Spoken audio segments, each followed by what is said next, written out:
राधे राधे मेरे दोस्तों, चलिए आज की क्लास को शुरू करते हैं। और आज हम समझाने वाले हैं आप लोग को इटली में एकीकरण किस प्रकार से हुआ था, जर्मनी में एकीकरण किस प्रकार से हुआ था और यूनान में एकीकरण किस प्रकार से हुआ था। ये आपका वीडियो नंबर 2 चल रहा है। वीडियो 1 में हमने आपको बता दिया था कि राष्ट्रवाद क्या है, राष्ट्रवाद की भावना कैसे आई, यूरोप में राष्ट्रवाद की भावना कैसे जगी थी, नेपोलियन ने कैसे सभी देशों को जीत लिया था, उसके बाद कैसे वियना कांग्रेस ने आकर नेपोलियन को हरा दिया, फिर कैसे मेटरनिक ने शासन करना शुरू कर दिया। ये सारी की सारी बातें हमने आपको कहां बताया था, वीडियो नंबर 1 में बताया था। यही चैप्टर में हमने आपको वीडियो नंबर 1 में बताया था। तो आज की क्लास शुरू होने जा रही है। आज की जो क्लास है वो है इटली में एकीकरण, इटली का एकीकरण। आज हम इसको शुरू करने जा रहे हैं। तो चलिए बिना लेट किए शुरू करते हैं। इसके बाद फिर चलेंगे जर्मनी का एकीकरण, उसके बाद चलेंगे यूनान में राष्ट्रीयता, उसके बाद ये चैप्टर खत्म हो जाएगा। आज का ये चैप्टर खत्म होना ही होना है। तो चलिए शुरू करते हैं। तो इटली का एकीकरण, इटली का एकीकरण ये क्या है? ये एकीकरण, एकीकरण से आप क्या समझते हैं? तो समझिए, एकीकरण कहने का मतलब है कि बहुत सारे क्षेत्रों को, अलग अलग क्षेत्रों को आपस में जोड़ देना, उसी को एकीकरण कहते हैं। अलग अलग बुनिया को लाइए और सबको एक साथ ऐसे ठोक दीजिए और सबको एक में मिला दीजिए, सब एक में मिला दीजिए। जो अलग अलग बुनिया एक साथ मिलके लड्डू बना, वही एकीकरण कहलाता है, वही एकीकरण कहलाता है। यानी कि अलग अलग क्षेत्रों को आपस में जोड़कर एक बना देना, उसे ही एकीकरण कहते हैं। इटली जो है ना, इटली विभिन्न राज्यों में विखंडित था। जैसा कि आप इटली को देख रहे हैं, ये पहले इटली है और विभिन्न राज्यों में बटा हुआ था, विभिन्न राज्यों में ही बटा हुआ था। लगभग 13 मुख्य राज्यों में ही बटा हुआ था। तो ये जो अलग अलग क्षेत्र था ना, उसका अलग अलग क्षेत्र का अलग अलग राजा हुआ करता था। इटली पहले विभिन्न राज्यों में विखंडित था, तो अलग अलग क्षेत्र के अलग अलग राजा हुआ करते थे। अलग अलग राजा होने के कारण सभी के नियम कानून सब अलग अलग थे, सबका मुद्रा अलग अलग था, सबका कानून व्यवस्था अलग अलग था।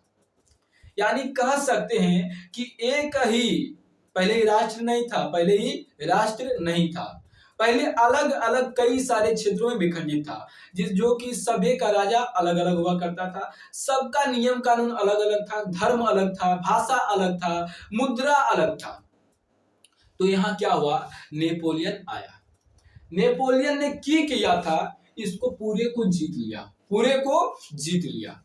अब पूरे को जीत के जो अलग अलग जो क्षेत्र था, सबको लड्डू नियर एकदम जोड़ दिया। और लड्डू नियर जोड़ के यहाँ पर किया नेपोलियन, पहले की बात बता रहे हैं, पहले की नेपोलियन ने किया, सबको लड्डू की तरह जोड़ दिया। जो अलग अलग राजा थे सबको घसका दिया, उसके बाद वहां पर एक राजा को रहने दिया। उसके बाद वहां जो अलग अलग नियम कानून थे, सब अलग अलग नियम कानून को वो एक कर दिया, सभ्य नियम कानून को एक कर दिया। बोला जो चलेगा सब एक ही चलेगा, कहीं कुछ अलग नहीं चलेगा। उसके बाद किया, फ्रांसीसी शासन व्यवस्था लागू कर दिया। इसी के बाद लोगों के मन में राष्ट्रवाद की भावना उदय शुरू हो गया। फिर लोगों ने धीरे धीरे नेपोलियन का विरोध करने लगे, नेपोलियन का विरोध करने लगे। फिर बेचारा 1815 में नेपोलियन हार जाता है। ये वाली कथा आपको वीडियो नंबर 1 में पता चलेगी, ये हम थोड़ा शॉर्टकट में इसको बता रहे हैं। तो नेपोलियन हार गया कब हारा? 1815 ईस्वी में। उसके बाद आया वियना कांग्रेस, मेटरनिक ने क्या किया, इटली को पुनः विभाजित कर दिया। जैसे पहले अलग अलग क्षेत्रों में बटा था बुनिया की तरह, इसको फिर बुनिया की तरह ही अलग अलग कर दिया। और सभी जगह फिर से अलग अलग राजा उजा, अलग अलग शासन जो था सबको लागू कर दिया। कौन? मेटरनिक। ये आपको पढ़ना है वीडियो नंबर 1 में। तो जाइए, अगर वीडियो नंबर 1 नहीं देखे हैं तो इसको देखिए, पहले आप वीडियो नंबर 1 देख लीजिए। उसके बाद क्या होता है, मेटरनिक आया, सभी को अलग अलग कर दिया।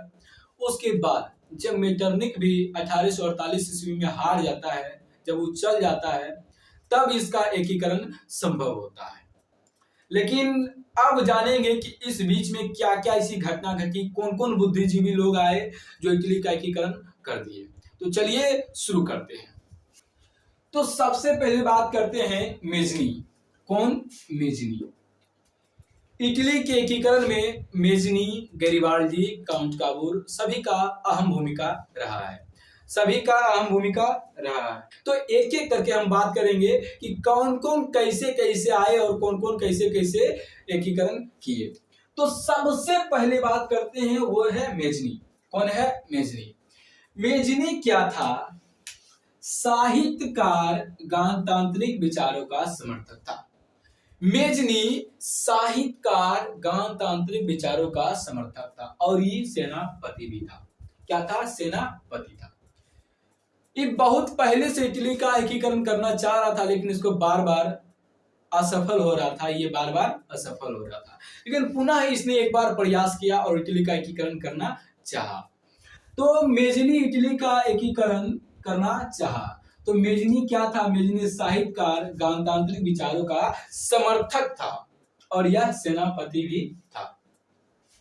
यह इटली का एकीकरण यानी कि मेजनी इटली का एकीकरण गणराज्य के रूप में करना चाहता था। मेजनी जो है इटली का एकीकरण गणराज्य के रूप में करना चाहता था, जिसके लिए इसने सन 1831 ईस्वी में यंग इटली नामक एक संस्था की स्थापना की। उसके बाद 1834 ईस्वी में इसने यंग यूरोप नामक संस्था की स्थापना की। कौन? मेजनी। कौन किया ऐसा? मेजनी। इसने क्या किया? तो सन 1831 ईस्वी में यंग इटली और 1834 में यंग यूरोप नामक संस्था का स्थापना किया, क्योंकि यह मेजनी इटली का एकीकरण गणराज्य के रूप में करना चाहता था, जिसके लिए इसने ये सब काम किया था। और इसने अपने देश के साथ साथ दूसरे देश में भी राष्ट्रवाद की आंदोलन जो होता है, राष्ट्र आंदोलन होता है, उसको करवाना शुरू कर दिया। इसके साथ ही साथ इसने क्या किया? अन्य देशों में भी राष्ट्रीय आंदोलन करवाना शुरू कर दिया। अन्य देशों में भी राष्ट्रीय आंदोलन करवाना शुरू कर दिया। उसके बाद क्या हुआ था? जब इतना ही कर रहा था, उसके बाद सुनिए क्या हुआ। सार्डिनिया और पिडमाउंट पर चार्ल्स एल्बर्ट का शासन था। ये जो देख रहे हैं ना, ये सार्डिनिया और पिडमाउंट, यहाँ पर चार्ल्स एल्बर्ट का क्या था? शासन था। चार्ल्स एल्बर्ट का शासन था। कहाँ? सार्डिनिया और पिडमाउंट पर। मेटरनिक ने इसको हरा दिया। किसको हरा दिया? चार्ल्स एल्बर्ट को हरा दिया। यहाँ पर राज कौन कर रहा था? Charles Albert. इसको कौन हरा दिया? मेटरनिक हरा दिया। मेटरनिक हरा दिया तो इसका जो मेजनी का था मनोबल टूट गया। अभी नहीं टूटा, अभी और देखिए, अभी नहीं हुआ कुछ। उसके बाद यहाँ देखिए अलग अलग क्षेत्रों में अलग अलग राजा का शासन था। लोम्बार्डी और वेनेशिया, ये दो ऑस्ट्रेलिया का ये था। उसके बाद की समझिए, यहाँ पर पोप का शासन था, यहाँ पर अलग किसी का शासन था। तो अलग अलग शासन, अलग अलग राजा होने के कारण यह इटली का एकीकरण नहीं कर पा रहा था। जैसे ही 1848 ईस्वी की क्रांति घटी, मतलब 1848 की क्रांति घटी, मेटरनिक चल गया, मेटरनिक की पराजय हुआ, मेटरनिक चला गया। तो जैसे ही मेटरनिक जाता है तो मेजनी सोचा चलो इटली का एकीकरण कर देते हैं। ये ऑस्ट्रेलिया में आक्रमण कर दिया। कौन? मेजनी। कौन किया? मेजनी आक्रमण कर दिया अपना 2 क्षेत्र वापस लेने के लिए। कहाँ? ऑस्ट्रेलिया में। लेकिन बेचारा फिर से विफल रहा। उसके बाद बेचारा एक ही किया मेजनी, अब एकीकरण छोड़ दिया, बोला हमसे संभव नहीं है। बेचारा के यहाँ तक का काम क्रिया था, ये अब खत्म हो गया। इसके बाद आता है काउंट काबूर। तो दूसरा व्यक्ति जो है जो इटली का एकीकरण करना चाहा वो है काउंट काबूर। तो अब कहानी शुरू होती है काउंट काबूर का। काउंट काबूर जो है ना, ये एक कूटनीतिक एवं राष्ट्रवादी था। कूटनीतिक कहने का मतलब जानते हैं क्या है? शकुनी मामा। कूटनीतिक कहने का मतलब है शकुनी मामा, यानी इधर का बात उधर करके, उधर का बात इधर करके किसी तरह बस मतलब चाल फेर करके जीत जाना, ये है कूटनीतिक। तो काउंट काबूर ने सोचा कि अगर इटली का एकीकरण करना है तो सबसे बड़ी बाधा ऑस्ट्रेलिया को हराना होगा। तो इसने ऑस्ट्रिया को हराने के लिए क्या किया, फ्रांस के साथ दोस्ती का हाथ बजा दिया। और ये किया 1853 से 54 ईस्वी में क्रीमिया का युद्ध हो रहा था, किसके बीच, फ्रांस और रूस के बीच। तो काउंट काबूर की किया जाके फ्रांस के तरफ से सहयोग कर दिया। ये फ्रांस बोला भी नहीं था कि तुम हमको सहयोग करो, लेकिन ये काउंट काबूर दोस्ती का हाथ बढ़ाने के लिए की किया 1853 से 54 ईस्वी में क्रीमिया के युद्ध में फ्रांस की ओर से सहयोग कर दिया। जब युद्ध समाप्ति के बाद शांति सम्मेलन पेरिस में हो रही थी, तो काउंट काबूर को भी बुलाया गया। बुलाए भाई तुम ऐसा काहे किया। तो ये जो था, काउंट काबूर सोचा कुछ ऐसा करते हैं ताकि पूरा यूरोप का ध्यान ऑस्ट्रिया पर चला जाए। ये की बोला, ऑस्ट्रिया को भरदम गरिया दिया, मतलब जे मन से इसको कर दिया। वहां पर बोला ऑस्ट्रिया लतखोर है, ऐसे करता है, वैसे करता है, ऐसे करता है, एकदम गैर कानूनी बता दिया पूरे यूरोप के लिए इसको, ऑस्ट्रिया को। फिर जब ऐसा ऐसा काउंट काबूर ने कर दिया तो पूरे यूरोप के देश का नजर ऑस्ट्रिया पर चल गया। ये भी खुश, वाह यहाँ तक तो कुछ संभव हुआ। उसके बाद काउंट काबूर ने की किया, दोस्ती का हाथ बढ़ाया, तो देखा कि कोई रिएक्शन नहीं आ रहा है। तब इसने की किया, इटली का 2 क्षेत्र नीस और सेवाय, नीस और सेवाय किसको दे दिया, फ्रांस को दे दिया।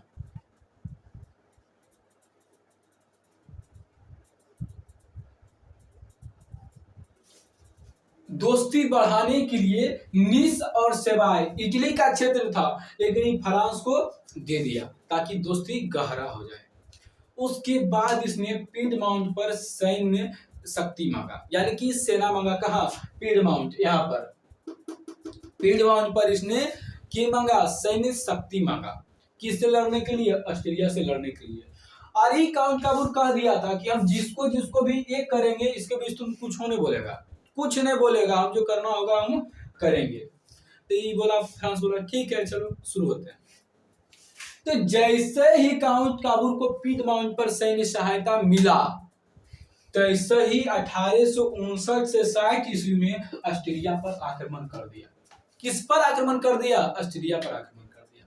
कौन किया, काउंट काबूर। जैसे ही फ्रांस इसको सेना दिया, कहा पीडमाउंट पर, तैसे ही ऑस्ट्रिया पर आक्रमण कर दिया। ये देखिए पीडमाउंट यही है, यहाँ पर इसको सैन्य सहायता मिला फ्रांस से, बस तुरंत ऑस्ट्रिया पर आक्रमण कर दिया। लोम्बार्डी और वेनेशिया क्षेत्र पहले किसका था, ऑस्ट्रिया का था। पहले ही दोनों क्षेत्र किसका था, ऑस्ट्रिया का था। एकदम आक्रमण कर दिया। अब फ्रांस के सेना के साथ और इसके साथ एक ही हुआ, हार गया। कौन हार गया, ऑस्ट्रिया हार गया। और ऑस्ट्रिया का 2 क्षेत्र, जो लोम्बार्डी और वेनेशिया देख रहे हैं, ये पहले था ऑस्ट्रिया का। ये दोनों कौन कब्जा लिया, ये कब्जा लिया काउंट काबूर। फिर धीरे धीरे बात आगे बढ़ा, फिर शांति सम्मेलन हुआ। तो शांति सम्मेलन में की हुआ, फ्रांस ने अपना जो सेना था ना उसको वापस ले लिया। फ्रांस अपना सेना वापस बुला लिया।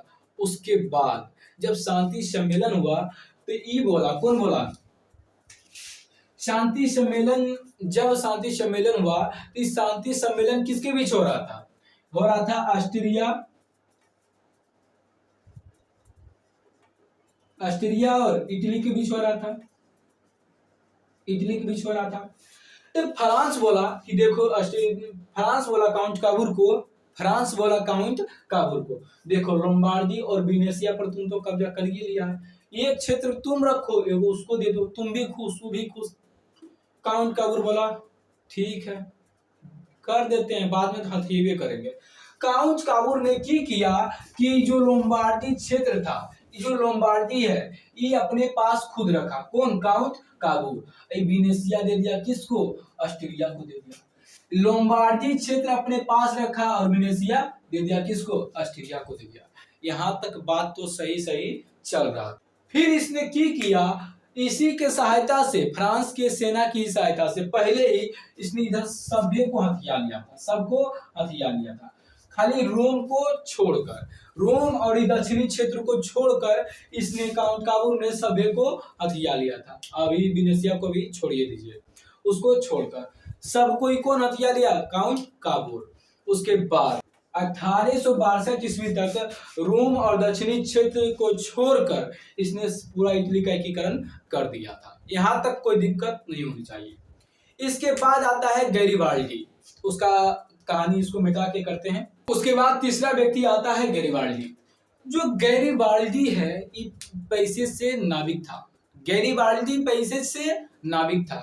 यह भी इटली का एकीकरण गणराज्य के रूप में करना चाहता था। इटली का एकीकरण गणराज्य के रूप में करना चाहता था। उसके बाद इसने किया, सिसिली और नेपल्स को आक्रमण करके जीत लिया। ये दोनों रियासतें जो देख रहे हैं यहाँ पर, सिसिली और नेपल्स, यहाँ पर ये दोनों को जीत लिया। सिसिली और नेपल्स को ही जीत लिया कौन? गैरिबाल्डी। उसके बाद सन 1862 ईस्वी में गैरिबाल्डी जो था, सन 1862 ईस्वी में गैरिबाल्डी किया, रोम पर आक्रमण करने चल गया। रोम पर पोप का अधिकार था। पोप मतलब पादरी वर्ग जो है ना, उसका अधिकार था। ये सब चाह रहा था कि इसका अलगे बने, धार्मिक अथी से इसका एकीकरण हो और धर्म की पूरा यहाँ प्रचार हो। लेकिन गैरिबाल्डी जैसे ही 1862 ईस्वी में रोम पर आक्रमण करना चाहा, यहाँ रोम पर आक्रमण करना चाहा, तो काउंट काबूल ने इसको मना कर दिया। बोला रुक जाओ, अभी नहीं जाओ, अभी नहीं जाओ, थोड़ा मदद किया है फ्रांस बेचारा हमारा, अब तुरते करेगा तो इसका कहीं थियर नहीं हो जाए, मतलब कि भड़क उड़क गया तो फिर एकीकरण नहीं हो पाएगा। तो फिर इसने भी रुक गया, थोड़ा सा रुक गया। उसी वर्ष क्या होता है, 1862 ईस्वी में काउंट काबूर मर जाता है। काउंट काबूर मर जाता है। काउंट काबूर भी इटली का एकीकरण नहीं देख पाया था।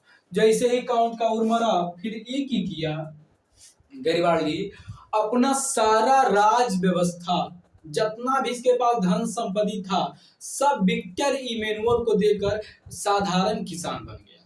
साधारण किसान बन गया कौन? गैरिबाल्डी। उसके बाद क्या हुआ, सन 1870 से 71 ईस्वी में परसा और फ्रांस के बीच युद्ध चल रहा था। परसा और फ्रांस के बीच युद्ध चल रहा था।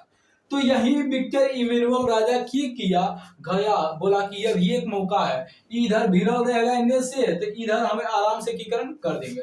जो जो बचल था, जो जो क्षेत्र बचल था, सब पर एकीकरण कर दिया और सबको एकजुट कर दिया, सबको इटली का एकीकरण कर दिया।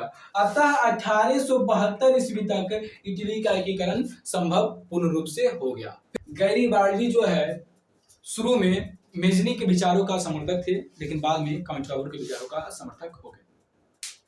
तो पूछ सकता है आपका परीक्षा में कि इटली के एकीकरण में क्या क्या बाधाएं थी। तो इटली के एकीकरण में क्या क्या बाधाएं थे, बोलिए। तो इटली के एकीकरण में बहुत सारी बाधाएं थी। बहुत सारी बाधाएं यह थी कि पहला बाधा ये हो सकता है कि यहाँ पर विभिन्न अलग अलग राजा का क्षेत्र था, इसलिए एकीकरण करने में थोड़ी बाधाएं उत्पन्न हो रही थी। दूसरा ये हो सकता है कि यहाँ बहुत सारे अलग अलग देशों का यहाँ अथी चल रहा था। जैसे कि ऊपर में ऑस्ट्रिया, यानी कि उत्तरी में इधर में ऑस्ट्रिया का शासन था, फिर फ्रांस का शासन था, फिर यहाँ pope Catholic Catholic group pope का शासन था। तो विभिन्न देशों का शासन होने के कारण, अलग अलग अथी होने, अलग अलग शासन होने के कारण इसका एकीकरण करना थोड़ा मुश्किल हो रहा था। इस सभी का Garibaldi, Count Cavour, Mazzini, Victor Emmanuel सबका विचार नहीं मिल रहा था, जिसके कारण इटली के एकीकरण करने में बाधाएं उत्पन्न हो रही थी। ये जो था मेजनी और गैरिबाल्डी, मेजनी और गैरिबाल्डी ये चाह रहा था इटली का एकीकरण गणराज्य के रूप में हो जाए, लेकिन काउंट काबूर और विक्टर इमैनुअल चाह रहा था कि इसका जो एकीकरण है वो राजतंत्र में हो, राजा का यहाँ शासन आए, इसलिए थोड़ी बाधाएं हो रही थी। तो उसके बाद चलिए अब जर्मनी का एकीकरण शुरू करते हैं। अब हम लोग बात करते हैं जर्मनी का एकीकरण। तो अन्य देश की तरह जर्मनी का भी एकीकरण होना था। इसमें भी राष्ट्रवाद की भावना उदय हो रही थी, लोग राष्ट्रवाद के लिए पूछ रहे थे, जाग रहे थे। तो चलिए शुरू करते हैं। शुरुआती के दौर में जर्मनी 300 छोटे छोटे क्षेत्र में विखंडित था, राज्यों में विखंडित था। कौन? जर्मनी। जर्मनी के एकीकरण में राष्ट्रवाद का उदय करने में नेपोलियन का भूमिका जाता है, नेपोलियन का श्रेय जाता है, क्योंकि नेपोलियन ने क्या किया था, 1806 ईस्वी में राइन राज्य संघ का निर्माण किया था जर्मन को जीतकर।